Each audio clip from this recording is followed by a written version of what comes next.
Tomorrow is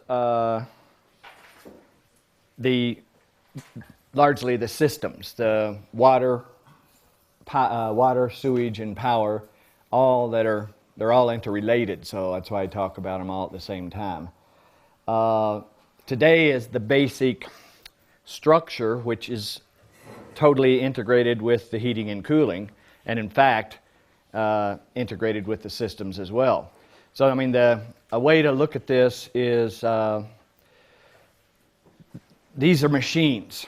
They're not, they're shelters, they're homes, they're houses, whatever you want to call them in terms of that. But they're machines, and they're the look of them and the structure of them and everything about them is a result of what it takes to encounter the natural phenomena on the planet that are going to provide what you need. In other words, if you're going to catch water, obviously you're not going to do a roof like this. You're going to do a roof like this. And the same for the thermal, solar, electric, everything. So in that they're a machine, an easy way for me to explain it to myself is it's much like the human body. The human body is a circulatory system, a nervous system, a digestive system, a respiratory system. All of these systems are in the human body. You can't just apply these systems to the human body. The look of the human body is really a result of these systems. And these buildings are pretty much that way. So you can't say, well, I want my respiratory system on my leg or something like that. It's not going to work out, and it's almost that ridiculous. People tell us we really like this concept, but we want this here and that there. It's not that easy to do that. It's the machine and the understanding of the encounter with the natural phenomenon is what designs it. I don't really design this machine, I'm just finding it. I'm finding how it works. And I'm finding more we've been doing this, I've been doing this for 40 years, I guess. And each year it keeps evolving more. We're just now scratching the surface of what is really possible in terms of encountering the natural phenomena. So the relationship of these buildings to the human body is a good way to look at it, because then it causes you to understand why you can't really have your particular design and then apply these things. So today we'll get into the structure, which involves the heating and cooling. And the component of heating and cooling is thermal mass. And a lot of people don't really, even architects and engineers really don't realize what thermal mass is. The way I look at it, and the book Comfort in Any Climate goes into it, but if you have a chunk of matter, two chunks of matter, one is mass and one is insulation, and there's a big difference. In mass, it's dense. The molecules are all really tightly packed. That's what creates density. And because they're tightly packed, temperature can just move through it, passing from one to the next, to the next, to the next. So it's very dense. Insulation is just the opposite. Insulation is a bunch of air spaces, really, created in a lot of different ways by weird materials or natural materials. But what happens with insulation is, unlike mass that'll just let temperature pass right through it, and if you trap it with insulation, then it gets stored in it. Insulation stops it. You can't, the temperature, whether it's cold or hot, doesn't, it has a hard time traveling very far. So insulation really blocks the movement of temperature, and mass allows it to just go in like water going in a barrel, really. So if this is a dense chunk of mass, temperature can go right into it. And so these buildings, if you take a dense chunk of mass then and insulate three sides of it and subject one side of it to a temperature influx, be it cold or hot, it's just going to go in here. It can't go out because of the insulation, so you're trapping it. Very much like water being caught in a barrel, temperature is caught in mass. So that's the building block of these buildings. And so the ideal wall then would have mass and insulation. That's the difference between this and straw bale. Straw bale construction is a great method of building because it's using a renewable product, but it's only insulation, so it doesn't store the temperature. And an example of storing the temperature is like if you take a cast iron skillet or and a tin pan, both, and put them on the stove at the same time. The heavy, dense cast iron skillet gets hot, the tin pan gets hot. You turn the stove off, and really less than a minute later, the tin pan is cooling down. 5-10 minutes later, the iron skillet will still burn your hand. That's the example right there of mass storing energy. And so that's the thing that we determined decades ago that you should build buildings out of. Now, you couple that with the fact that, so we're looking for a massive way to build. In the early days, they were using, water is a very dense mass, so they were using drums filled with water. We actually did some water can houses, adobe, stone, but we were at the same time responding to the garbage situation on the planet, and we were building buildings out of beer cans before we even stumbled into this mass thing. The mass thing kind of came out from the physicists in the early 70s when we had the first hint of an energy crisis. And people were all the engineers and scientists were trying to build mass into houses. We were already fooling around with building houses out of beer cans, so we looked around at what else there was a lot of on this planet, and it was tires. And we started stuffing dirt into tires and then beating it into tires. And so you have a tire that is a steel-belted rubber casing, and you beat it full of earth. You have a 2.5-foot thick chunk of mass encased in steel-belted rubber. The material that you're using is dirt, which is everywhere.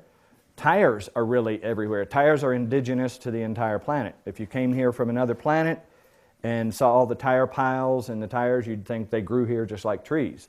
And in fact, they do.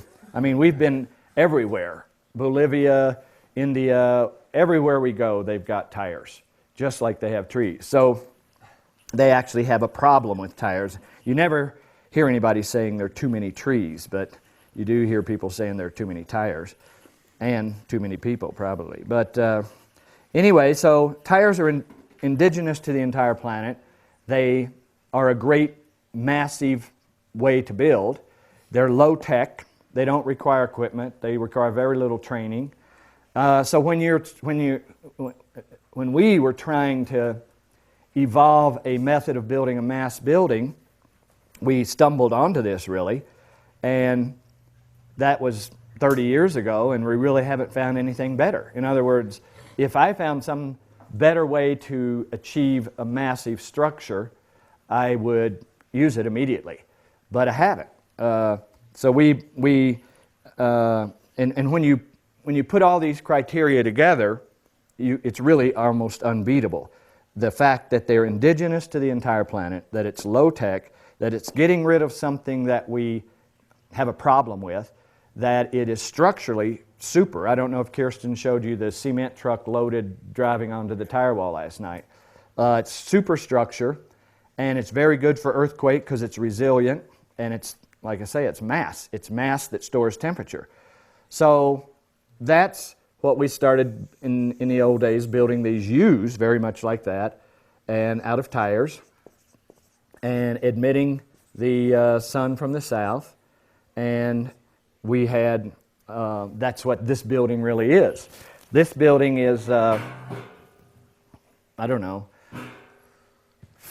12, 14 years old or something like that or more. It's out of date, really, but it's still, in terms of taking care of you, keeping you alive, it can produce food, some, it produces water, it produces power, and it stays pretty much this temperature year-round. We open windows in the front and skylights in the back for cooling a little bit. We've refined that radically now. We obviously get the heat from the south, and this is a tire wall. The shelf is actually the mesa floor, so it's only tires from there up, and the earth shelf is just plastered earth cliff all the way around to there, and then that's a full-on tire wall. But this room is like a really good example of just like the early, simple method of doing this, and we just buried it, put good insulation on it. I'll get into the roof slopes and all of that more with the water tomorrow. But you can see that this room is designed by the phenomena. We need the sun. The sun's from the south. The sun's not from the north or the east or the west. The major heating sun is from the south, so the building opens up to the south, and it's a pocket that stores temperature. And so that's the early rationale for how these were built, the material to build them out of. And it's like always, if when we look at the tire situation, we're killing a lot of birds with one stone. We're getting rid of a product that's a problem, and we're providing us a building material that is, like I say, indigenous to the entire planet, and it's low tech, and people can learn how to do it. And when it addresses that many issues, it starts to have extreme validity, let's say. So the component that we're doing these with is a mass component that has all these other attributes. Like I said, if I found something better, I would be using it in a heartbeat, but I haven't. So then we bury them, and this building's a good example of that. Well, then we ran into, this is just the structural thermal side of this. The power, water, and sewage side of it even gets more complicated in terms of what we ran into. We ran into, like in an extreme situation, a room like this could get down to 60 degrees. And I was fine with that, 60 degrees with no fuel whatsoever when it's like 20 below zero Fahrenheit outside. I'm like, that's a success story to me. I actually got sued because there's a regulation, let's call it, in the codes that says that 41 inches off the floor a building has to stay 73 degrees day, night, winter, summer. That's a regulation. That's in the codes. And of course, all buildings are set up to do that. That's the way the engineers design the heating systems.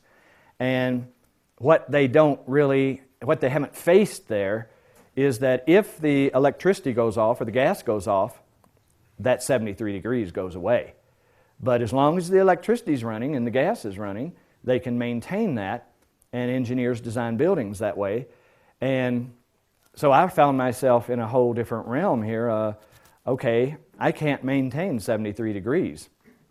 I can keep it between 60 and 80 with no fuel. And so I had to go to court, and I tried to explain that to the judge. I said, well, what if the power goes off, electricity goes off, or the gas goes off, that 73 degrees is going to drop drastically. That, in certain cases, like in Maine a few years ago, the ice was on the lines, broke the lines.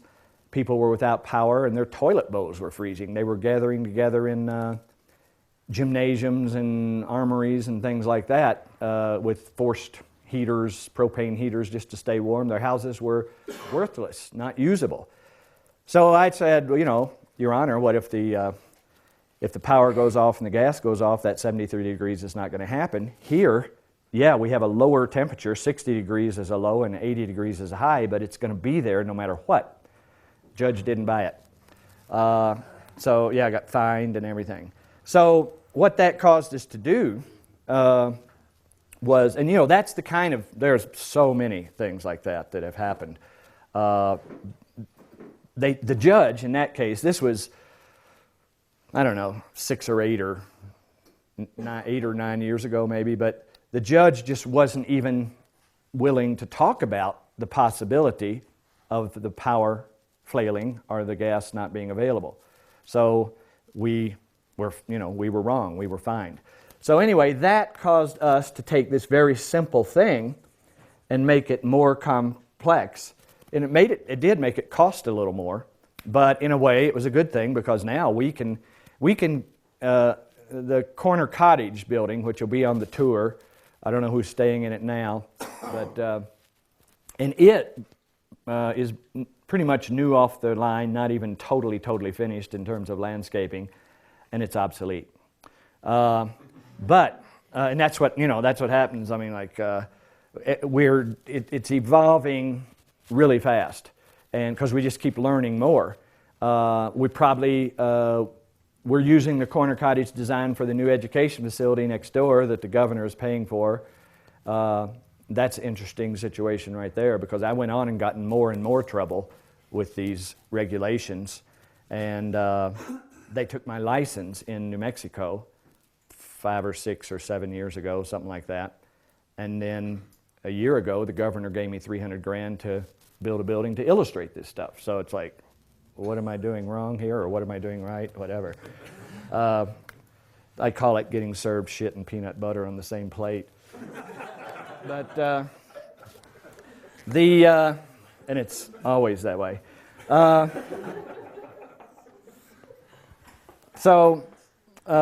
Anyway, as a result of that, the corner cottage pretty much, if you there's a little teeny bit of education in how to run it, but if you run it right, and it's very little to know, corner cottage stays 73 degrees pretty much. I'd say maybe as low as 70, maybe as high as 75 or something like that. But anyway, it takes that range of temperature that used to be 60 to 80 and brings it real close to the law. And of course now a judge would agree with me now. They would say, if you can keep this building within 8 or so degrees of 73 without fuel, then that is a success story. But 10 or so years ago, they weren't buying that. And so what it did is launch us into taking this science, let's call it, a little further. So like the early sections then. So what I'm getting you to do then is understand why these designs are the way they are. And because people come here to either build these for a living, to build them for themselves, to share the information, whatever. And it's really important to know why we're not just doing these because they look cute or whatever.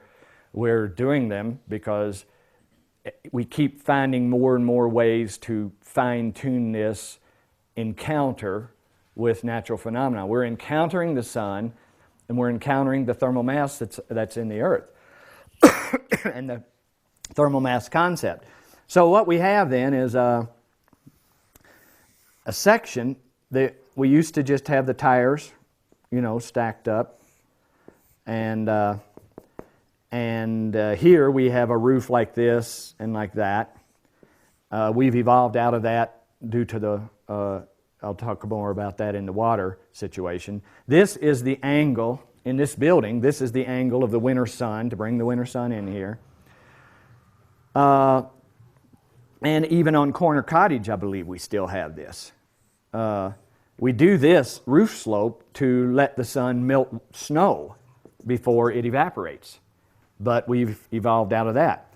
So this was our configuration 10 years ago. Well, the configuration now has evolved. We've gotten a way to melt the water with the sun. So now, see, this makes details and expense.